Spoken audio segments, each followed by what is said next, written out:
Assalamualaikum warahmatullahi wabarakatuh. Selamat Salam. petang.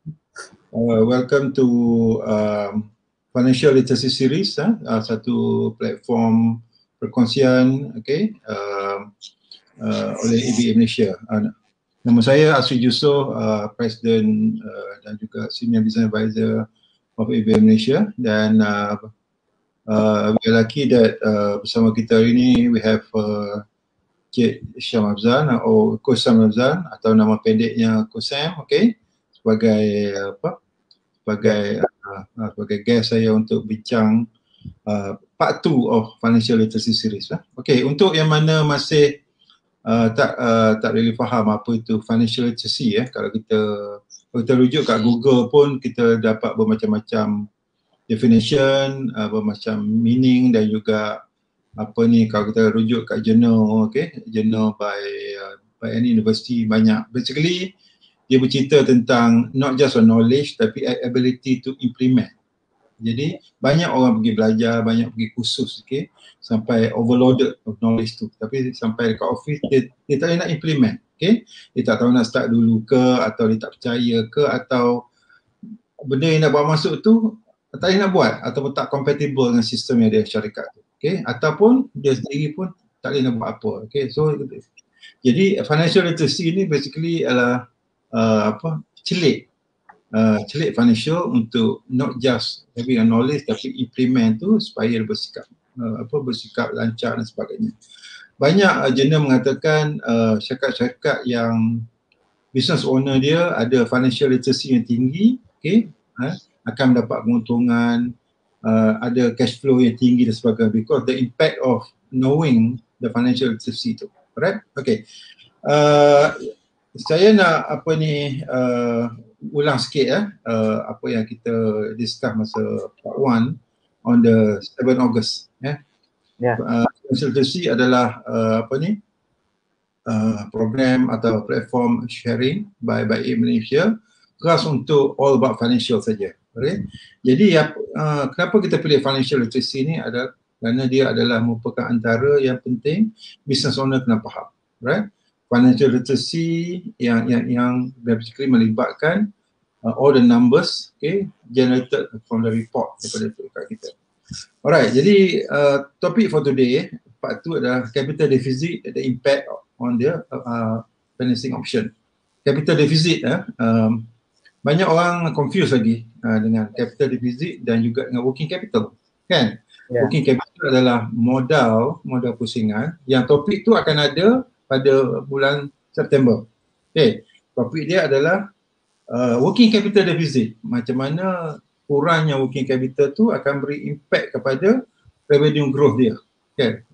Tetapi capital deficit pula yang dikatakan paid up capital, jumlah yang kita mula-mula start dulu ataupun dah bercampur dengan retain loss, retain earning tu, akan beri impact pada financing option. Apa yang dikatakan beri impact tu adalah dia berbentuk negatif. That's why kita panggil deficit tu. Alright. Jadi saya nak tanya Sam, since the last 5-6 years with ABA Malaysia, coaching pelbagai sektor, 20 plus sectors from SMEs lah, any company 25 million ke bawah, in terms of revenue. Apa yang dikatakan kesan pada defisit tu. Orang kata tak kisah because saya pun dapat kerja dengan senang. Ayah saya pun kaya dan sebagainya. Jadi saya tak tengok sangat capital deficit tu. Tapi dari segi hukumnya, perniagaannya adalah apa impact sebenar. Dan bila masa yang kita terasa bahawasanya kita ada capital deficit, rupanya sebab itulah bank tak tengok ataupun bank banyak komplain dan sebagainya. Alright, Sam, over to you. Terima kasih Coach. So alhamdulillah kita bertemu sekali lagi dalam part 2 untuk topik yang sama, capital deficit. So basically kalau kita recap balik perbincangan kita masa part 1, kita dah identify beberapa perkara yang menyebabkan berlakunya capital deficit. So kalau kita ambil salah satunya adalah disebabkan continuous ataupun recurring of the net loss. So kerugian yang berterusan, kerugian bersih yang berterusan yang menyebabkan bila kita tengok dekat dalam penyata balance sheet tu, dia akan nampak that jumlah tu akan kita kata retained earning yang dah menjadi negatif, memberi impact kepada keseluruhan nilai equity. Itu kalau kita cakap dari segi statement lah, financial statement. Tapi kalau nak bagi kita bahasa mudahnya adalah kita cakap bila berlakunya penurunan nilai syarikat tu dari segi orang kata job saya dapat, orang kata ada orang willing to joint venture ke untuk projek, memang yes, memang akan ada. Dan tak ada pula sampai ke tahap surutnya bangunan separuh ke because of capital deficit tu. Tapi lebih kepada dilihat pada nilai, bukan nilai sebenar, nilai syarikat tersebut. So kalau kita kata impact dia, mungkin dalam keadaan tertentu berdasarkan pengalaman saya bersama usaha-usaha SME, kita nampak kadang-kadang kalau kita tengok secara luaran, secara operasinya dia berjalan sama aja, job jalan, dia dapat projek and then customer transaction everything sama. Macam tak ada apa-apa. Tak ada apa-apa. Tapi yang betul nak terasa adalah bila satu bisnes tu biasanya dia akan melibatkan third party. Third party ni contohnya adalah bankers atau financial, yang mana antara perkara yang utama dia akan check adalah balance sheet, which is yang reflect kepada financial position, kedudukan kewangan syarikat tu. Tengok current asset banyak, tengok kepada dari segi sales pun banyak. Tapi bila tengok dekat equity itu, dia menunjukkan satu jumlah yang negatif. So dekat situlah terasanya betapa third party tidak memandang syarikat tu. So bankers ataupun financial to certain extent, investor yang luar. Pasal investor semua dia akan tengok, kalau investor yang sebenar je lah, dia akan evaluate dari segi kewangan. So dekat situ baru dia terasa kot. Otherwise macam biasa. Ada yang tak bersikap negatif sangat, tapi disebabkan dia kena hit by the retain loss for the 2 years tu, dia berubah value RM1 dia jadi 50 sen. Okay, itu pun kita jadikan dia sebagai defisit juga kan, tapi bila dah loss berterusan sampai tahap dia dah jadi minus sign kan, minus sign. Patutnya dia kena maintain par value RM1 lah. Okay. Ada juga sudut yang kita tengok kita ukur capital deficit tu bila liabilities is more than the asset. Yes. Mana tanggungan syarikat keseluruhannya total lebih tak kira berapa lah, lebih sikit ke lebih banyak so bila dah lebih tu, itu pun jadikan dia boleh dipanggil sebagai capital deficit juga, pasal liability is more than the asset. Aku payah nak bayar balik liability tu, dah tak boleh. Alright. Tapi yang jelas kalau banker menengoknya, pasal bank bila bagi loan banyak bersikap caveat. Bila caveat mana bank pegang kita punya shareholding tu. So shareholding dia kena duduk dalam kadar RM1 at least tak, ataupun point something pasal duduk premium. Tapi bila dah turun ke tahap below RM1 ataupun negatif langsung atau kosong, dia nak pegang, dia nak caveat share tu tak boleh dah kan, pasal dia nak bagi loan. Cagarannya adalah dia caveatnya share syarikat tu. Dekat situlah terasanya patutlah kan kita tak dapat loan, kita disuruhnya inject dulu kan, barulah baru dan sebagainya. Jadi dekat situ baru kita terasa bahawasanya keperluan terhadap financing option tu kita dah terpinggir. Dah jadi, semakin kurang. Pilihan tu semakin kurang. Dilihat makin kurang. Untuk yang tidak melihat tu sebagai tak penting, tak apa, tapi maybe one day dia menengok sebagai penting pasal mungkin dapat job yang besar dan sebagainya dah, ataupun mungkin collaboration dan sebagainya, dan collaboration partner kita tu menengok tu sebagai satu indikator dia untuk berkawan kan. Kalau tidak dia kata you tak setara dengan kita dan sebagainya. Ya, jadi apa-apa best practice pun it's best that kita maintain at par, at least RM1 walaupun dia tak loss dan sebagainya lah. Okay, so jadi part tu kita akan bincangkan macam mana cara dia untuk recover all the negative tu, okay, secara berperingkat-peringkat dan sebagainya. Alright, okay, satu lagi, tanya kenapa yang dikatakan this element that negative ataupun capital deposit ni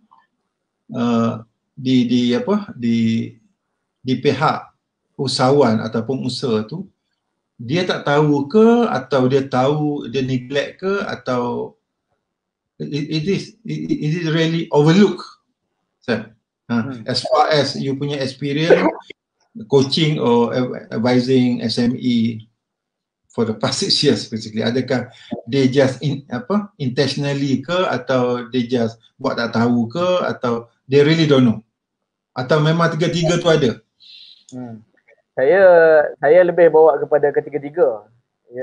Kalau kita tengok dari sudut orang yang memang satu, not only dia tu tak tahu, seorang tu mungkin bukan seorang yang ada financial knowledge lagi lah kan.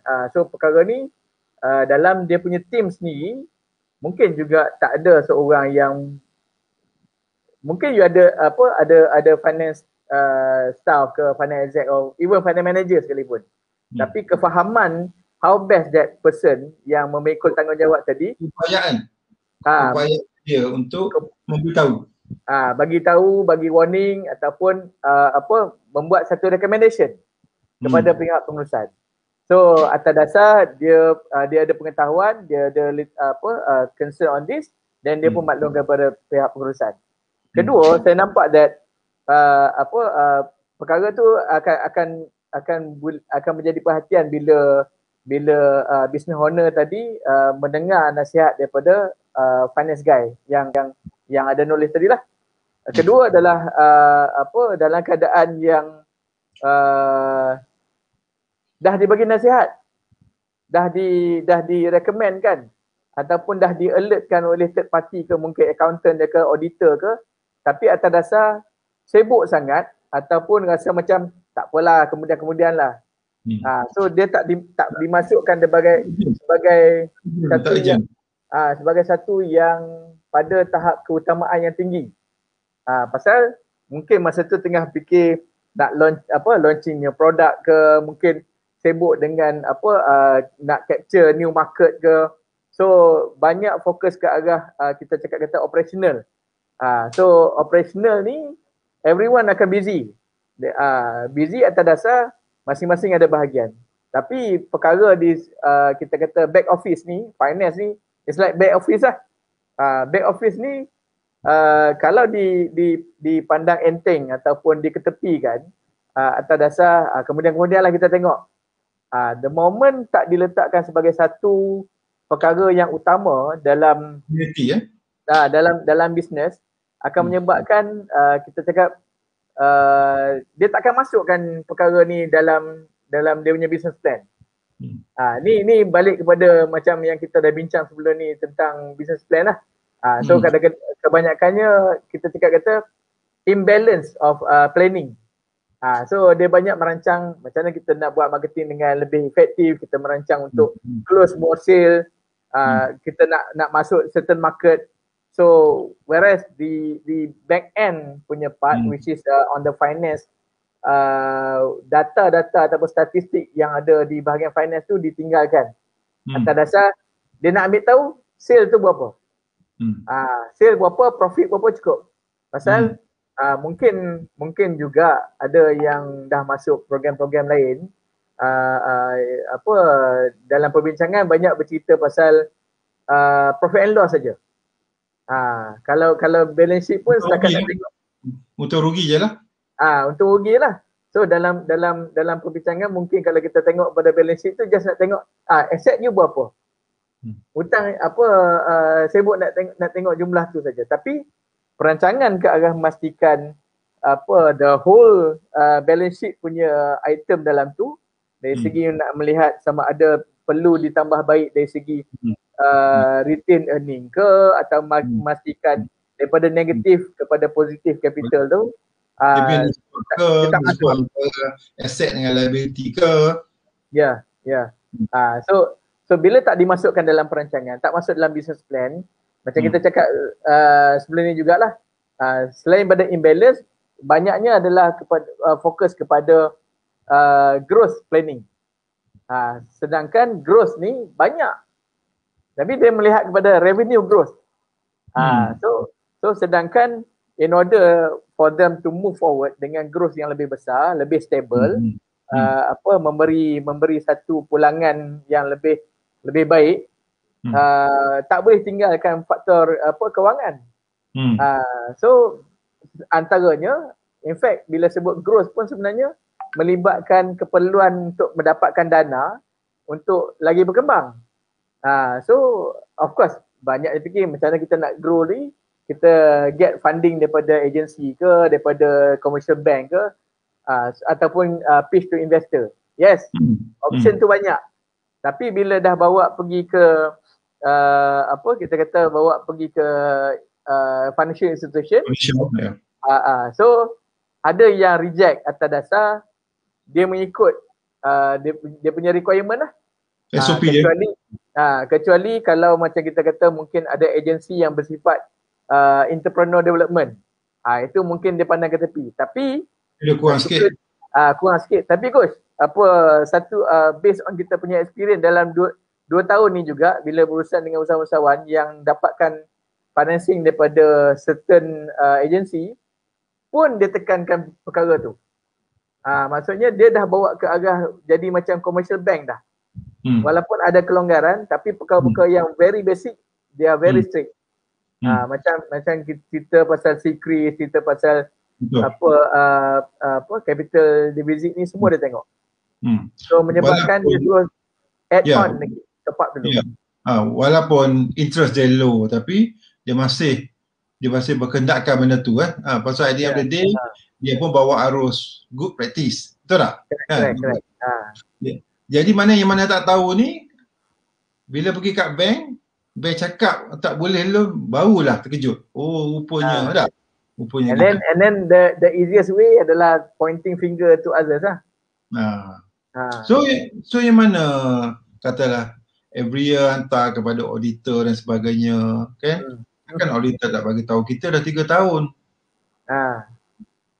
Kenapa auditor tak bagi tahu kita 3 tahun? Contohnya lah kan, kata so, ada juga kita ditanya tak? Kenapa auditor tak tanya, auditor tak bagi tahu kita? Mana tahu itu auditor, you punya auditor, betul tak kan? So bila kita masuk coaching, kita tak buat audit, tapi benda tu sebahagian daripada perkara utama yang kita tengok, kan? And walaupun benda tu dia tak beri impact dalam masa terdekat, tapi dia beri impact dalam masa long term, kan? Tapi the bestnya dia adalah bersikap the good practice dalam organisation. Right tak, Sam? Thanks a lot for the review, Sam. Jadi kita ada separuh masa lagi, kita dah bincang tadi, kita recap benda-benda macam ni. Dia punya meaning, dia punya apa itu retain law, apa yang buatkan dia punya deficit tu, kan? Dan apa ni, sekarang kita nak pergi ke arah, ada setengah orang kata, kau dah tahu, kau dah macam tu macam mana, kan? Saya ni dah dapat?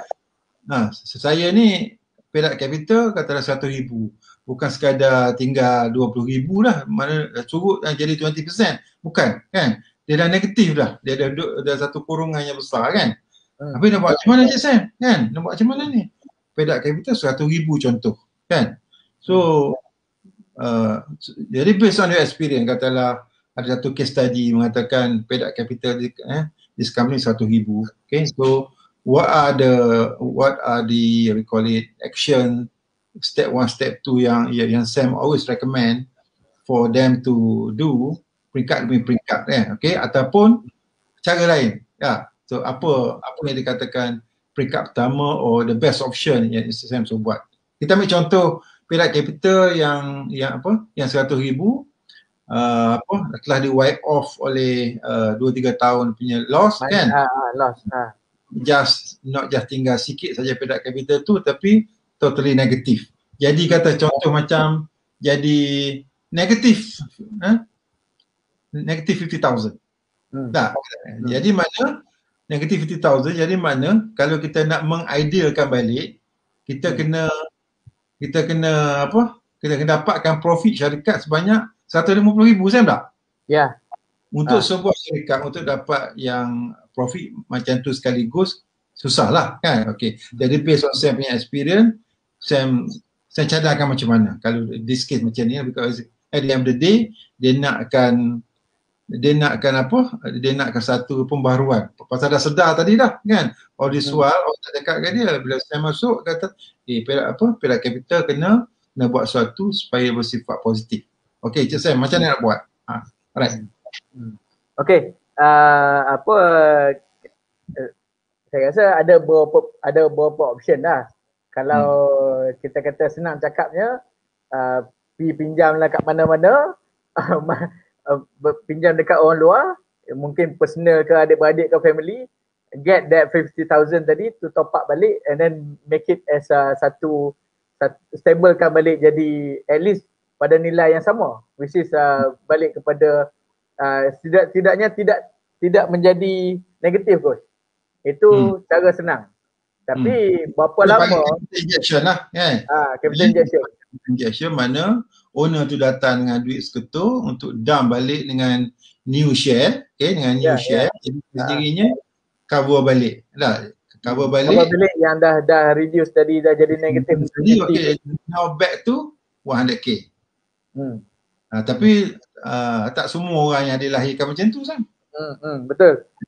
So satu lagi yang biasa kita buat adalah make it as satu special project for the company, as a special mission yang mana optionnya dibuka sama ada dari segi capital injection dan juga satu perancangan untuk mendapatkan profit dalam syarikat yang membolehkan net profit of the year. Bila adanya profit, dia akan mengurangkan jumlah return loss yang selama ni berlaku tu. Mungkin pada satu certain situation untuk setengah-setengah syarikat mungkin ambil masa 2-3 tahun. Pasal nak macam kau cakap tadi lah, boleh ke nak dapat net profit sampai 150,000? Especially dalam keadaan current crisis. So it's not easy. But nak tak nak perlu dibuat atas dasar inilah bisnes yang akan terus majukan ke depan, dan atas dasar mungkin perkara yang berlaku tu adalah disebabkan macam kita cakap tadi lah, kerugian yang berterusan. So kerugian, kalau sekiranya kerugian yang berterusan atas dasar mungkin disebabkan pengurusan yang mungkin kurang cekap ke apa ke, itu satu yang perkara paling utama adalah memastikan barisan pengurusan tu mempunyai satu kefahaman kewangan dengan lebih jelas, datang dengan strategi untuk meningkatkan profit. It's not just about meningkatkan sales. Pasal of course sales akan memberikan impact terus kepada profit, tapi the most important lah making sure that profit yang akan recover balik, di bahagian loss tu. Dan so biasa katalah during good time pun susah nak dapat 150k. So during sekarang ni lagilah susah dah. Tapi kita fikir balik, during good time akan susah nak dapat, tapi kenapa during good time you lost? Contoh macam tu kan. Patutnya during good time dia tak sepatut jadi loss, tapi ada juga jadi loss. Soalan ni tak banyak orang bertanya coach.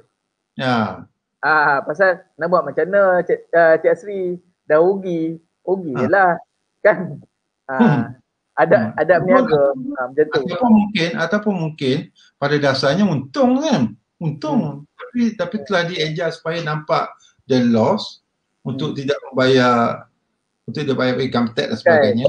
Tapi dia tak tahu the value of positif cash flow capital deficit capital tu. Jadi bila jadi tradisi mengadjust ni setiap tahun, jadi loss bukan disebabkan oleh trading loss, disebabkan oleh apa orang kata man-made loss. Man-made loss. Man-made loss. Tapi walaupun dia loss yang sebenar atau man-made loss, dia tetap loss lah nombor tu. Kan? Correct. Untuk recover dah kena buat sesuatu. Jadi macam mana saya kata tadi, it's not easy to recover balik, betul tak? Pasal dengan jumlah yang besar macam tu kan. Pasal sale kita boleh forecast, profit pun kita boleh forecast. We can even forecast for 3 years pun, tapi macam mana nak dapat balik tu adalah satu benda yang susah.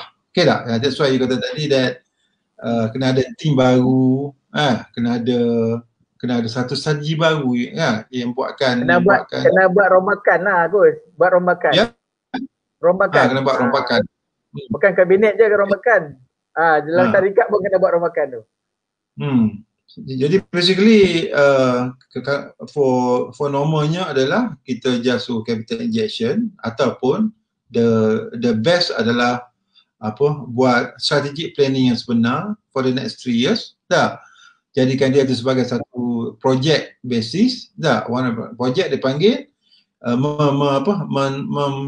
mempositifkan shareholding. Menetralkan. Menetralkan dan dengan cara membuat budget profitability budget dengan lebih tepat. Okey. Betul. Right? Jadi mengikut pengalaman Sam that kalau negatif 150k tu boleh dapat dah within 3 years. Because you need a net profit of 50 every year. Betul tak? Ya. For a company net profit every year 50k, tax pun dah banyak. So untuk kita dapat balik 50k, kita kena bayar tax. Itu pula satu benda yang kita dia jadi dilema. Jadi dilema. Okey lah, kita kena bayar tax pula kan. Kita nak recover 50 tapi kita bayar tax pula. Last kali campak buang habis So do you come across this kind of situation Hasan di kalangan SME kita? Elok-elok nak recover defisit tadi, dah. Bila dengar yang tax kena bayar on the 50k tu pula, dah tak jadi dah pula. Dah rombak balik, jadikan loss. Ada tak benda macam tu? Ada Bos.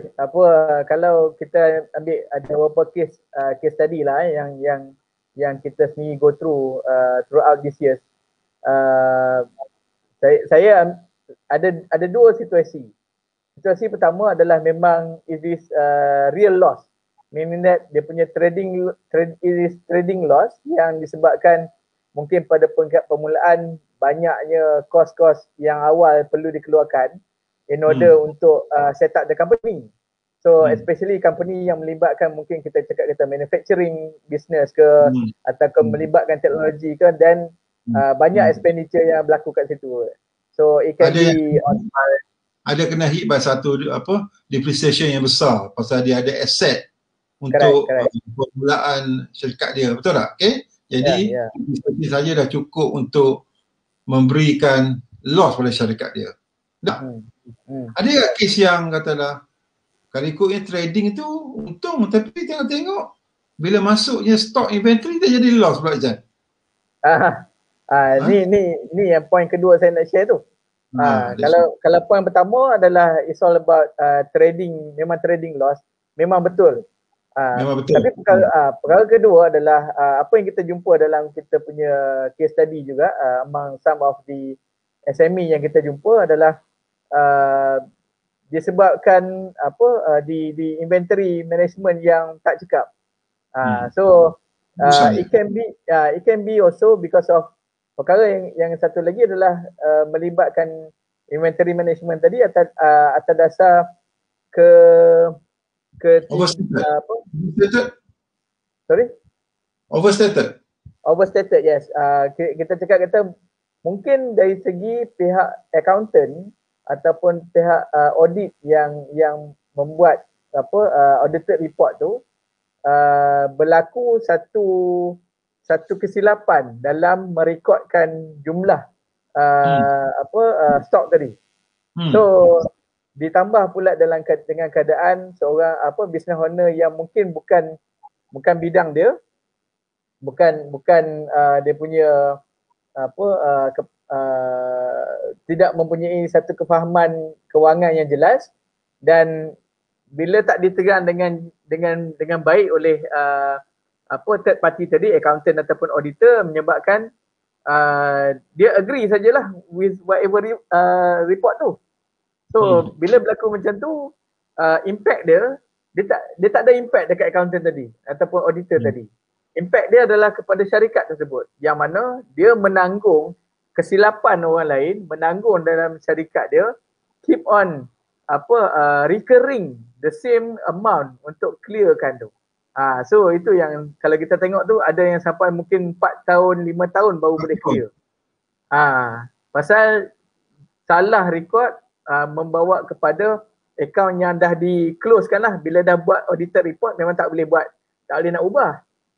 So report tu lah yang akan dibawa ke depan. So tapi kalau kita kena bawa je.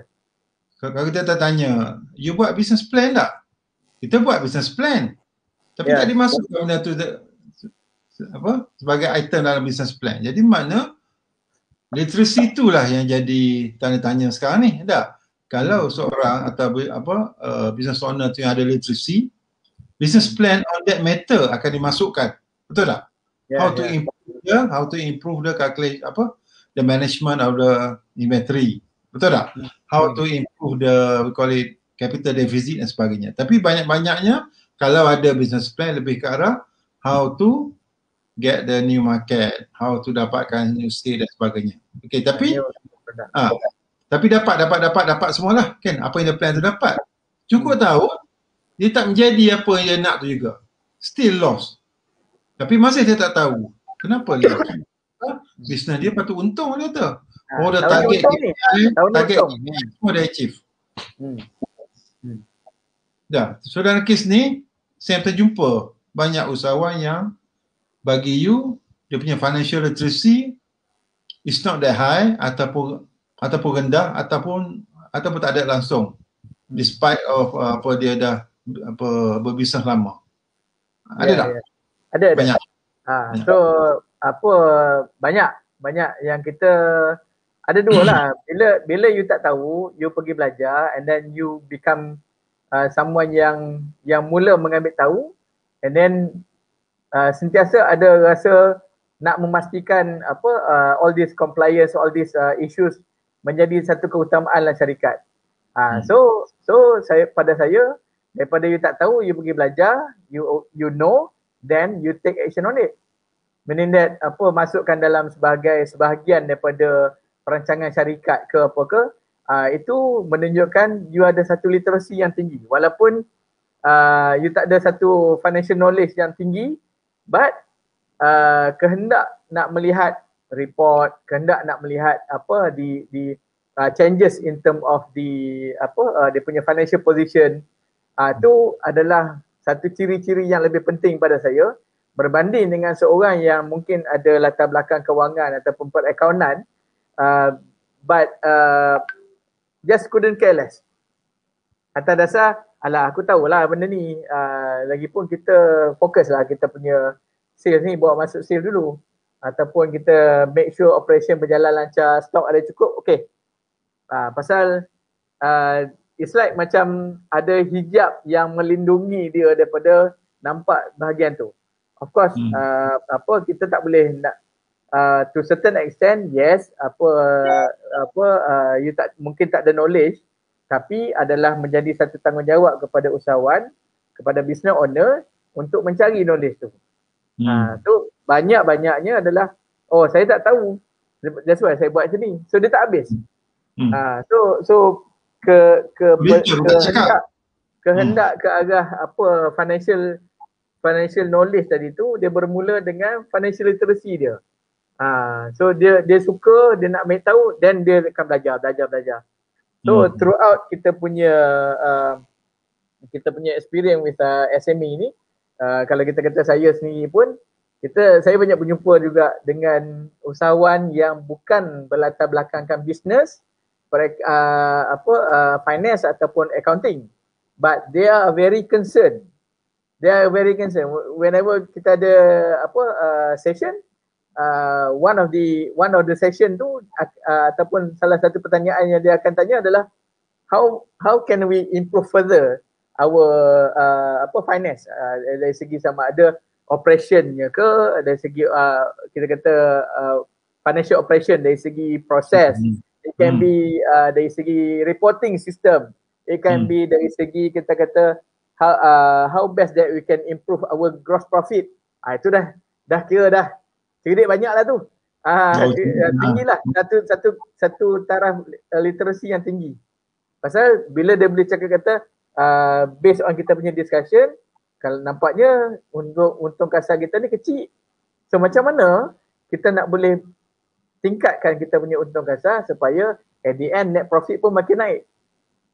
So dan soalan ni datang daripada those yang tak ada financial knowledge, but they have the financial literacy tadi. So of course dia akan ambil team ataupun dia punya partner yang ada that knowledge to complement dia punya lag tadi lah. Pasal mungkin dia punya kepakaran bahagian lain, technical and so on lah. Itu yang saya nampak lah Gus.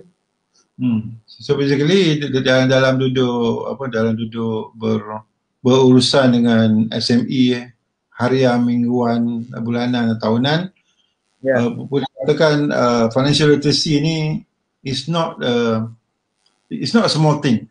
Satu perkara besar Sandra. Satu perkara besar yang dianggap enteng ke apa? Enteng ke? Yang agak mudah. Bukan, agak mudah. Is overlook. Boleh cakap sebagai overlook, kan? Kerana pasal dah sibuk dengan tugas harian kan? So basically apa yang diperlukan ikut pengalaman kita lah, okay? Kadang-kadang kalau kita buat planning, business plan kita punya sales forecast tu dah macam tahun ni juga. Dah langsung dah tak meningkat 30% sampai ditanya, Sam, kenapa forecast ni tak forecast lebih kita forecast sama. Tak. Pasal pengiraan tu kita dah buat dah. Dengan tahunan banyak ni pun sebenarnya dah profit. Kan? Tapi apa yang buat loss ni adalah mungkin benda lain. Mungkin cost yang bukan masuk kan, cost yang non related to business. Betul tak? Dan sebagainya buatkan dia tak profit. Alright? Jadi kita ada sikit masa lagi. Tadi dah bincang how to overcome because how to overcome sebenarnya very simple lah. Number one, jadi through raise new share, mana capital injection tu masuk, habis settle. Betul tak? Nombor dua adalah plan, dengan plan to 3 years. Okay? 3 years barulah dapat balik idle tu. Betul tak? Tapi dalam perjalanan ada yang tak sanggup menunggu accounting dia tu dilihat dengan betul. Okay, tapi bisnes nak jalan kan, loan nak kena ambil, projek baru masuk. Jadi macam mana, ada tak Sam ditanya atau Sam diminta consultation on that? How Cik Sam? Takkan nak tunggu 3 tahun baru balance sheet kita ideal baru kita nak pergi buat loan? Ya, kita memerlukan satu modal sekarang ni. So what kind of advice biasa you bagi dekat situasi macam ni? Kalau kita mendengar ataupun kita yang memberi nasihat tu, saya tak tahu mungkin dia punya pengalaman macam mana, tapi kadang-kadang tu kita boleh dengar orang kata tak apalah, company ni rugi, kita set up company baru. So dia lari buka baru.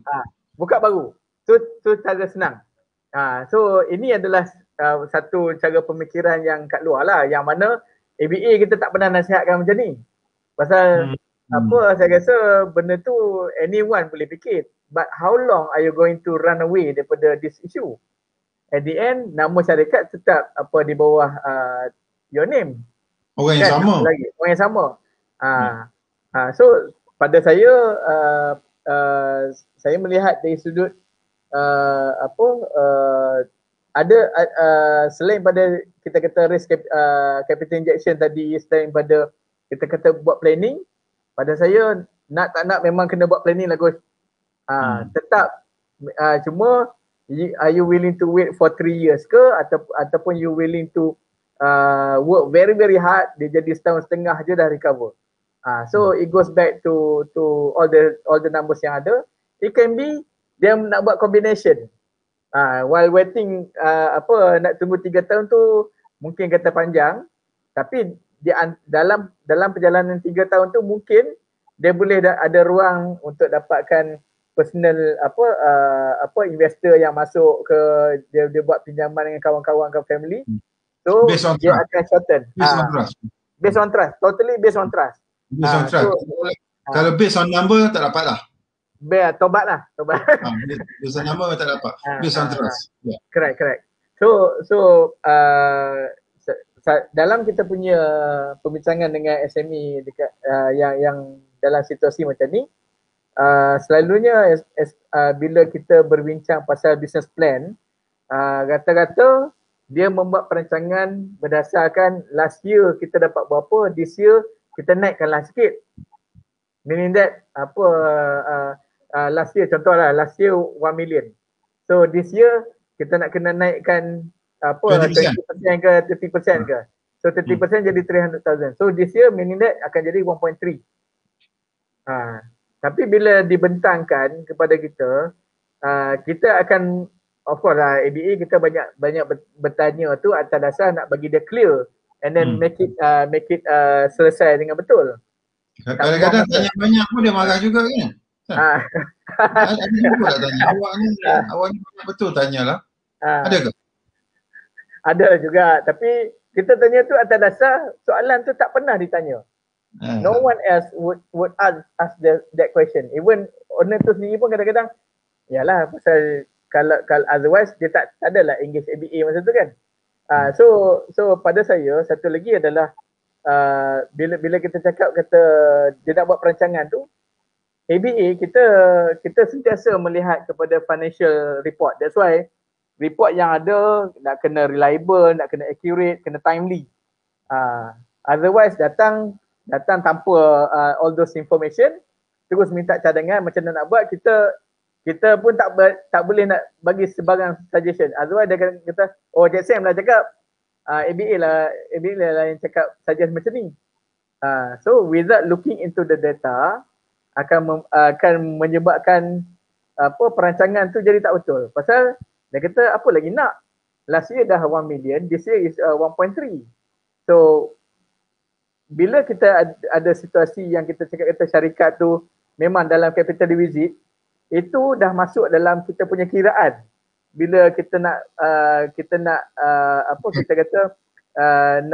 nak challenge dia punya business plan ataupun budget.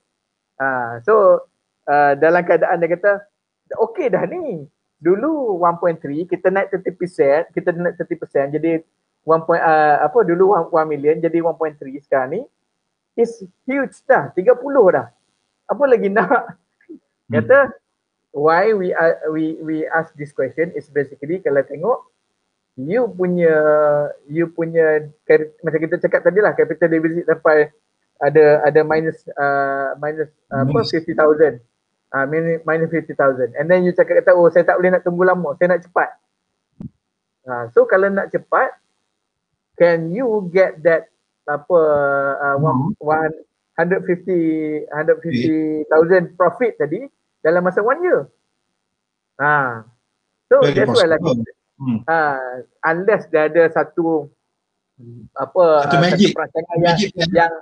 yang superb lah, yang awesome lah, betul-betul create that profit. So So pada saya dia pergi balik kepada all the numbers yang ada. That's why kita dekat ABA sentiasa memang dalam kita punya discussion, especially melibatkan perkara-perkara strategi, melibatkan kita kata dari segi kewangan semua ni, financial report duduk sebelah. Tapi tak boleh lah financial report yang 2 tahun sudah. Dia kena yang terkini. Pasal 2 tahun banyak sangat benda dah berlaku. Ataupun mungkin kita kata dalam tempoh tu mungkin dah banyak mungkin ada capital injection, mungkin ada profit yang dah bertambah ataupun loss yang makin bertambah. So akan beri impact kepada the answer that we give to our client lah. So basically banyak lagi cerita lah kalau ada masa kan we satu lagi coach, adalah make sure that they appoint competent accountant ataupun auditors. Itu sangat kritikal. So kalau dalam keadaan you duk complain banyak-banyak, you complain kata kenapa accountant saya tak explain ni, kenapa auditor pun during ni dia suruh saya sign, tak ada satu penerangan dengan jelas, and then you still appoint the same person in coming years. Then apa lagi kita nak expect? Same old lah. Same old. Okay, jadi banyak kalau diberi masa untuk berbincang lama lagi, so banyak case study saya akan cerita throughout 6 years managing working together dengan SME. Jadi sebagai penutup lah, we have about 5 minutes more or less macam tu kan. Dilihat di angle business owner kan. Okay. Jadi di angle business, okay, dia punya impact dia tak dapat, kena hantar balik kan, kena bisik-bisik, tu kira untung tu kena bisik-bisik tu Sam kan. Kalau kena campak kertas balik nanti tak baik. Tu angle business owner, angle punya dah. Apa lesson learn, apa yang kita belajar daripada tidak cakna, tidak ambil pot dengan keadaan ni sebagai satu benda yang important. Important bukan sekadar say saja important, tapi benda tu kena tengok. Apa lesson dia? Dia obviously business owner tu akan kecewa lah coach. Kecewa atas dasar mungkin business dah dari sudut sales dia dah naik dah bagus dah. Dah bagus kan. Tapi bila dia nak kembangkan lagi, sekali pergi bawa present kepada bankers ataupun bila pitching lah tu. Yes. Pitching to get fund, and then and they go through the financial position tadi, tengok capital deficit. So satu momentum yang tengah laju terpaksa dislowkan, yang menyebabkan bukan bisnes saja jadi mungkin bisnes tu tak slow tapi dia jadi stagnan. Atas dasar peluang dia nak pergi besar lagi tak disekat disebabkan lack of funding tadi. So funding tadi macam kita cakap kata dia nak tambahkan qualified people in organisation ke, teknologi ke, nak jadi capital lah. This one is basically is a capital. So dia akan rasa satu ni lah. Kedua adalah kecewa tu betul lah tu. Kedua adalah ada kemungkinan juga kalau kita ambil ini yang kita dah bincang selama ni lah, E times R equivalent to O. So kalau seorang yang melihat event ni, E itu event tadi, dan dia memberi respon, so dia memberi respon yang negatif, tidak balas yang negatif, meaning that dia akan kecewa. Outcome dia akan kecewa. Of course lah kecewa tu, tapi adakah kecewa tu terus dia lari, meaning that tak apa, aku malas lah nak berurusan dengan ni, that's it lah, macam ni je lah. Sedangkan ada peluang lain yang lebih tengok kalau dia mengubah how he or she respond tadi. Okay? This time memang it is my mistake. Because of I ignore ataupun I don't have the knowledge, menyebabkan I lost this opportunity. So to certain people that opportunity cost tu sangat besar sampai lepas dia nak repeat balik mungkin tak dapat dah. Mungkin berkait dengan timing juga. So kalau dia ambil tindakan kata okay aku dah terlepas peluang but hey look there's a this is part of my business journey. I want to improve more. So dia akan pergi belajar, mungkin dia akan get someone yang dia trust to advise dia. Mungkin kita cakap kata mungkin team yang ada pun dirombak balik. So of course selain pada ni diri sendiri ni I need to improve myself. I need to learn, I need to be alert dengan changes in the number. Mungkin sebelum ni monthly tak pernah dibentangkan financial report. Yang dibentangkan adalah sales report semata. Tapi ada juga katakan kenapa I pergi kursus ke I punya kursus tak cakap pun macam ni, jumpa dengan Cik Sam 2-3 jam dia cakap benda macam ni. Kenapa Sam tak? I think saya tak boleh nak cerita pasal bab orang lain lah. Tu mungkin dia punya tok guru lain-lain coach. Tok guru dan lain-lain. Tok guru saya kata finance is number one. So bila sebut number one in business, dia taklah boleh lagi because whatever decision that you make, it is based on the numbers. It is based on the fact. Yang fact tu duduk kat mana? Dia duduk kat finance lah. Dia duduk kat financial numbers tu. Which is kalau dia nak mungkin bisnes yang ada pun pada saya mungkin tak ada isu pun. Dia boleh dapat klien datang, dapat continuously get the job. Yes. Cuma bila datang selain pada untuk dia expand, mungkin juga kita kata bila dia dapat certain client yang nakkan satu supplier yang very strong dari segi dia punya financial position, especially kalau kita those yang masuk tender kerajaan kan. So dia nak tengok you punya financial standing you macam mana. So bila dah boleh dapat job dah, tiba-tiba tengok dekat financial report tak cantik, tak memberi satu yang kepuasan kepada syarikat tu. So they might not be investing in you, but they are taking risk by letting the project to company yang based on the financial report tu tak stable lah. Tak stable, right. So saya rasa dalam keadaan, especially keadaan sekarang, ramai tak nak ambil additional risk pun.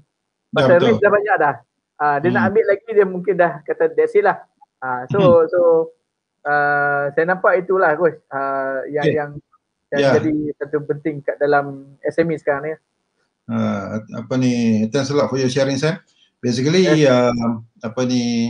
disebabkan financial literacy yang rendah tu lah benda ni akan jadi tak. So the duty of the business owner sebenarnya untuk meningkatkan setinggi yang boleh, okay, especially yang mana yang tidak yang panggil no financial background lah kan. Itu pun ada juga financial background pun ada terjadi benda macam ni kan, which kita pun heran kenapa seorang yang ada financial background tapi dibiarkan benda ni jadi. Kadang-kadang kita tak sampai otak nak fikir tak. Tapi banyaknya kita jumpa adalah no financial background lah. So ada dalam boleh saya tambah sikit coach? Boleh. Okay. Tadi kita cakap dari segi financial literacy sebagai satu key domain ataupun key factor dalam memastikan bisnes tu sukses kan. Sorry? One of the key skill. One of the key. Tapi ada dia kena datang bersekali. Dia jadi pairing. Kalau kita dekat EBA ni kita letakkan selain pada financial literacy, satu lagi adalah leadership. Kalau dia ni seorang yang yes dia concern about ni, tapi bila leadership dia weak, dia tak boleh nak command the people around him or around her to kita kata simple lah, to provide report on time, to make sure that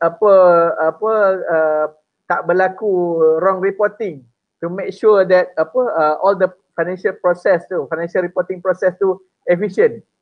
If the person is very, kita kata leadership tinggi, dan dia, kita kata memang seorang yang financially literate, dia tahu benda ni memang penting, tapi it go back kepada seorang tu punya leadership yang am I going to make sure benda ni jadi juga, no matter what, I need to make sure this one jadi, then perkara tu akan berlaku. Which is pada saya to certain extent mungkin mungkin lebih besar sikit faktor dia in order to make sure financial literacy tadi berjalan. Okay Sam, thank you very much. Jadi more than 45 minutes lah basically kan. Okay, banyak-banyak input. Kita pun recap balik apa yang kita buat during the part 1 on the 7th of August. So I hope that discussion today akan beri, not really to say that beri impact lah, tapi memberi satu idea. Ada yang bagus. It could be that benda ni akan jadikan one of the planning items kan, untuk untuk mengendahkan sultasi yang kita ada lah. Okay, jadi bersesuaian dengan planning tadi kita cakap kan. Okay, untuk yang nak mendengar, okay, apa pula planning pula kata tadi tak? Hari ni financial literacy kan.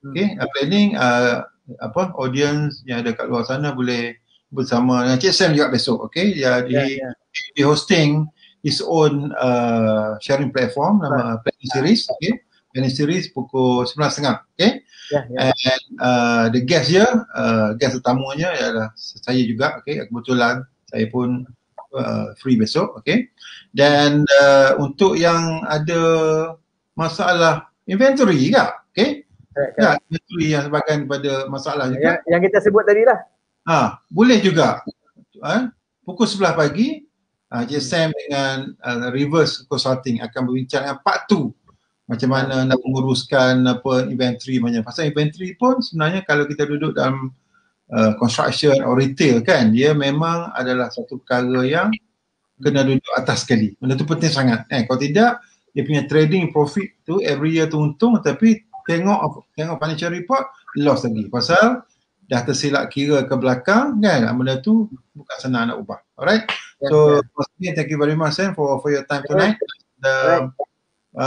Untuk yang bulan 9 pun saya dah set dah topik basically yang saya pernah cakap tadi, that working capital shortage, the impact of revenue growth, mana kurangnya, mana shortage working capital, mana kurang modal pusingan ni, okay, akan beri apakah impact dia kepada pertumbuhan penjualan ataupun pendapatan kan. Itu adalah satu segmen yang lain. Okay, dia bunyinya sama sekarang ni. Sekarang lebih ke arah nak minta loan je. Loan pun duit juga kan. Tapi yang tu lebih ke arah untuk membeli raw material kan, untuk buat projek baru dan sebagainya kan. Alright, jadi ini untuk financial literacy, saya jumpa balik you all pada 4 hari bulan 9 part 1, okay, hari Sabtu pukul 9.30 dan part 2 17 hari bulan 9. Okay, you just wait for saya punya poster akan naik, biasanya naik dalam masa seminggu sebelum tu. Okay, and I do hope that financial literacy will become the new things dalam menguruskan bisnes, apart from the planning. Okay, because kadang-kadang orang planning saja tapi banyak yang tak dimasuk apa sebenarnya maksud planning tu. Alright, so sampai kita jumpa lagi dan kita jumpa balik pada bulan 9. Okay, Assalamualaikum warahmatullahi wabarakatuh. Assalamualaikum.